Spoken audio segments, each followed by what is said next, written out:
Now listen to me. I don't care if you're sick. I don't care what you're going through. If you're not dead, he ain't through with you yet. As long as you waking up, you still in the game. You can still make it happen. As long as that breath in your nostrils move, you still in the game. You still can win. Now get your butt up. God may be giving you more to work with than what you are working with at this time.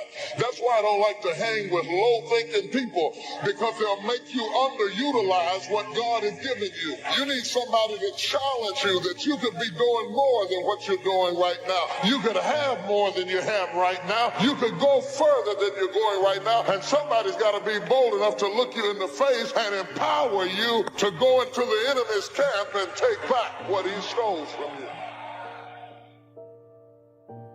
And if you're not careful, you will allow situations in this life to cloud your perspective. And you will allow moments in this life to take away the hopes and the dreams of tomorrow. Failure, it's not final, it's formative. It's part of the journey. How are you going to learn if you don't ever fail? Failure is fuel for your future. Failure is a part of your story. The only time you fail is the last time you try.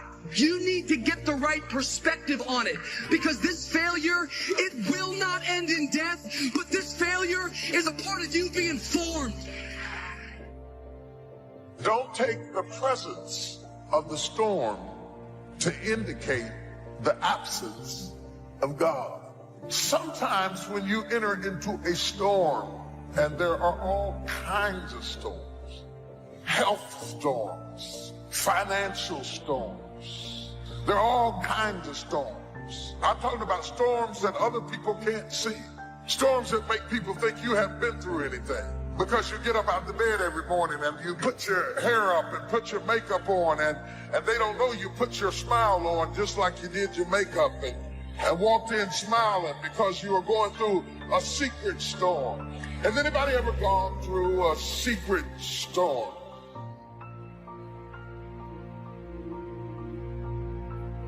Storm that you're in, it seems like that storm is enveloping the whole world.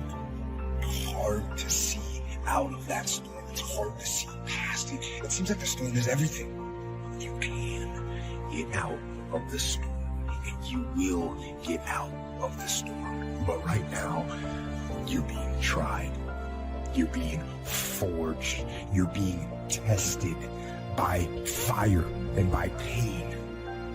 Fail the test. And if God be for us, who can be against us? There's nothing in this world that can defeat us if God is for us.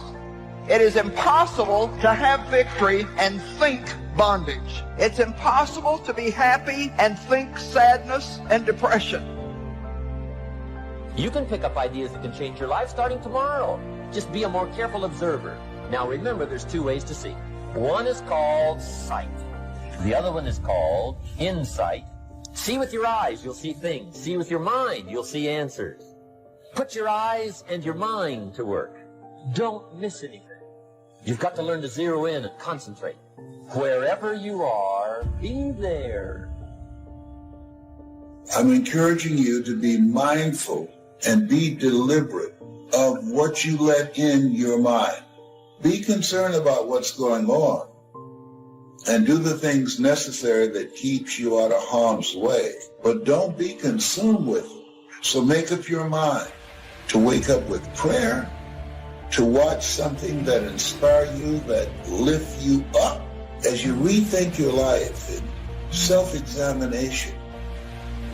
This is a time to look at the relationships in your life and ask the question, what kind of person am I becoming because of this relationship? Am I growing mentally and emotionally and spiritually? Am I becoming a better person because of this relationship? Is it an asset to me or a liability? And a lot of times, by the time people really get down to seeing who you really are, they run from you. What we really want is for somebody to love us for who we are. And what we really want is to have the kind of intimate relationship with them that allows us the freedom of not needing to camouflage who we are, what we think, how we speak, and how we understand. Without that freedom, we begin to be actors acting out a role in the house for which we eventually become weary of, and we break out of the role because we want to be free to be ourselves. I think don't save that last bullet for yourself. You lock and load that last bullet and you shoot it at your enemy. And you keep fighting and you keep fighting no matter what. And you never know. And if you feel like your life is a place where you can't get any lower, good. Because that means the ultimate challenge is ahead of you. It means you can only go up. As long as God wakes you up, that means he ain't through with you yet. And if he wakes you up, you got a shot to correct it and get it right.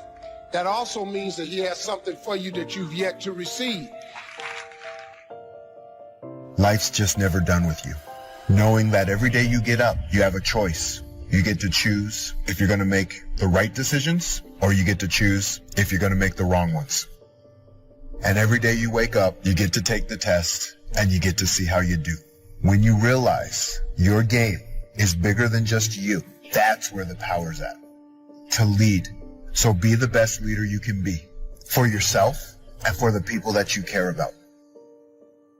Program your mind, because all that you will do or not do, have or not have, accomplish or not accomplish, will be a direct derivative of what's going on inside of your mind. So if you don't get clear thinking on an issue, you won't be able to develop in that area. It's about mentality, getting the right man. I thought of the child, I spake of the child, I understood of the child, but when I became a man, I put away childish things. Discipline is defined as self-imposed standards for the sake of a higher goal. All leaders have to have the quality of self-discipline. You are not a leader if you are not self-disciplined. A leader doesn't need much discipline from the outside. They self-impose discipline on themselves. And that is what we call self-discipline. When it feels like you've taken steps backwards, don't sit around and sulk. Don't live life defeated. Stay in faith. You may not realize it, but you're in a good position. You're being pruned, not so you can stay there. No, you're being pruned so you can go to a new level, so you can see new growth and experience new opportunities and discover new potential. You must now take action on what you found out. We call it game plan. Put together your game plan. A business game plan. Everybody needs game plans. Financial independence game plan. Your investment game plan. I often ask somebody, what are you going to do the next 6 months? And somebody starts to tell me. I say, no, don't tell me. Show me. Show me your game plan for the next 6 months. Then I can look at things and maybe I can help. Put it on a game plan. Take action on what you found out. Now here's the best word I know of to go with action. Massive. See, that'll change everything. You are everything. Keep trucking and keep doing the things that you need to do. There's greatness in you. Say it as many times as you have to. It can even start as a whisper. There's greatness in you, but keep repeating it because the mindset works best with consistency. Even when it hurts, even when it's hard. Keep moving forward. Keep doing what you need to do. Keep believing in yourself. There are moments in our lives that we feel completely alone. We feel as though no one knows what we're going through. It is because of the uniqueness of the challenges that confront you are so unique to you that you feel like I'm up against it all by myself. It's an uphill battle. And along that road, you're not going to see too many friends. You're going to see your shadow most often.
thing is, for many people, they've tried the same path you're on, and they failed.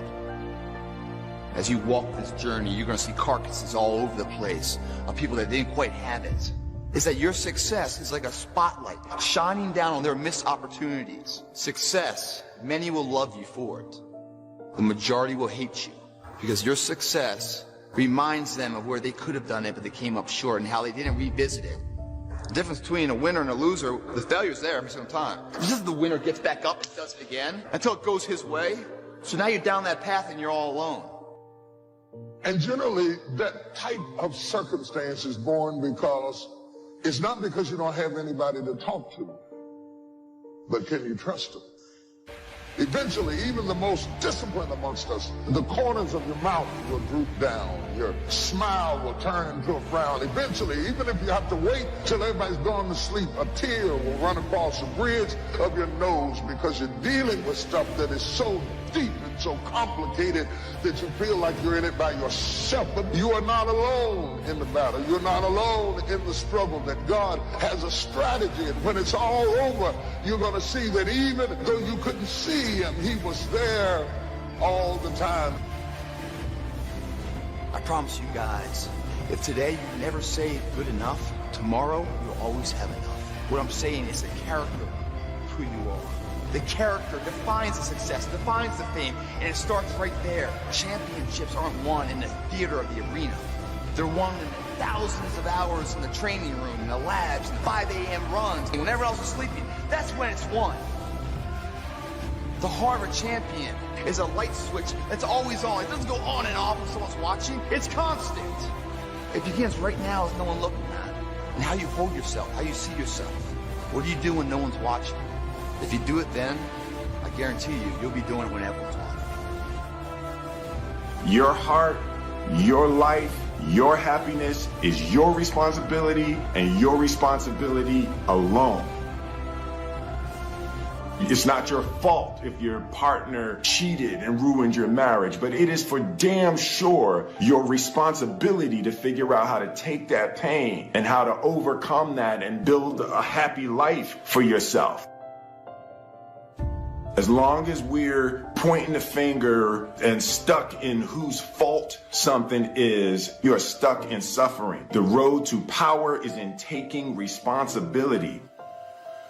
Take full responsibility for what happens to you. Accepting full responsibility. It's the day you know you've passed from childhood to adulthood. Learn to reap in the fall without apology if you do well, and without complaint if you don't. That's maturity. I used to have that long list of reasons why I wasn't doing well. I blame my negative relatives. They were always putting me down. I blame my cynical neighbors. They're just selfish, looking out for themselves. Won't loan you money? I used to blame the economy. I blame the community. That's a pretty good list for not doing well, isn't it? The road to power is in taking responsibility. Your heart, your life, your happiness is your responsibility, and your responsibility alone. Taking responsibility, accepting responsibility is not an admission of guilt. Taking responsibility is a recognition of the power that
what you seize when you stop blaming people. It's not like you're letting somebody who wronged you off the hook. Taking responsibility is taking your power back. A few months later, I learned very quickly to tear up my list, reasons for not doing well, and I threw it away. And I got me a fresh piece of paper, and I put one word on it: me. There's a Black Heritage spiritual that says, it's not my mother nor my father, nor my brother nor my sister, but it's me, oh Lord, standing in the need of prayer. It's not what happens, it's what you do. If anything can go wrong, it will. That's one of Murphy's laws. So here's one of the key questions of the evening. Starting tomorrow, what are you going to do that'll make a change in your life's direction? Now see, if you don't do something starting tomorrow that'll make a difference, guess what? Because the next 5 are going to be like the last 5 unless you, major key, tomorrow, change it all. Or change a little, or change something, or don't change. It's choice time. You can do whatever you want. But it's nice to know any day you wish you can change your whole life. We go through the actions of commitment, but we're not really committed. We're not really connected. We're not really joined because we have no understanding of our responsibility to any relationship. You cannot have true relationship without reciprocity. You cannot get into a relationship to get and not give. You collect anniversaries, you've got a lot of birthdays, but you've never been the person that you could be because the could be is locked up behind commitment, and until you're committed, you'll never get the could be.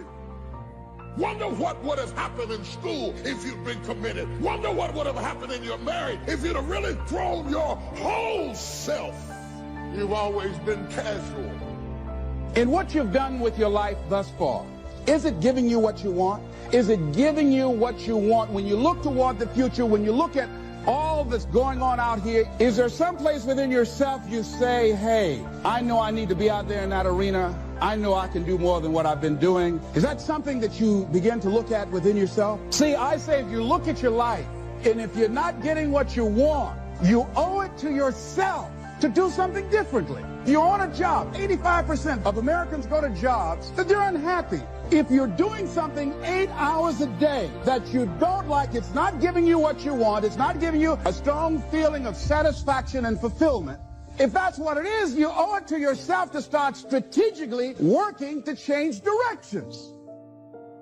Most people will resist change. Most people will fight change as if change would be worse than what they're experiencing. Most people will not challenge the unknown. They won't just step out there. See, there are certain things that's got to be in place. They've got to see it all together. And life isn't like that. That's not how you grow. As you begin to look toward the future, begin to know that whatever it takes for you to create that, you got that. You've got genius in you. You've got goodness in you. If you decide to take the initiative to change the current quality of your life, I say to you that you will find that the universe is on your side. Will it be easy? No. Will you have some opposition? Yes. Will I make a lot of mistakes? Yes. See, a lot of people won't try anything different in life because they don't want to get hurt. Pain is everywhere. But most people spend their life not wanting to deal with the pain of rejection, the pain of being disappointed, the pain of being criticized, the pain. That's called life. But guess what? There's no gain without pain. If you don't know exactly what you want, or you let yourself get beyond that to something general, you're not going to achieve it. Clarity is power. You got to know the specific result you're after. What do you want? Why you're doing it? Because you know what? You may get a big goal as soon as I want to make $1 billion. I want to bring peace to the earth. Why? Because as soon as you come up with a goal, all the obstacles show up. So you got to get yourself past that. The way to get past that is have enough reasons. Reasons come first, answers come second. To ask intelligently, you got to know why you want it, have enough drive to make it happen, enough juice to make it happen. If you don't have enough reasons, you will not make it happen. What is going to get you to actually fall through? Because the first plan's not going to work and the second plan's going to work, so you better have enough plans. If the first two don't work, you still got something else. Otherwise, you're going to be having excuses why it didn't work. That's a pain. Don't you know that's something? When you know, I was in a seminar once and this lady stood up. If I had my life to live over again, she talked about all of the things that she would do. And you can feel the pain of regret in her voice. She was trying not to experience the pain of defeat, the pain of disappointment, the pain of loss, and she still experienced pain. It was right there. Most people are governed by their habits, their fears, and the opinions of others. A lot of people never try anything differently because they have been convinced by people in their lives that they value that they can't do it. They're living within the context of the opinions that other people have of them. The low expectations. Many people doubt themselves because when they thought about doing something at some critical point in their life, somebody they respected and honored, someone they trusted said, "You can't do that." And they accepted that.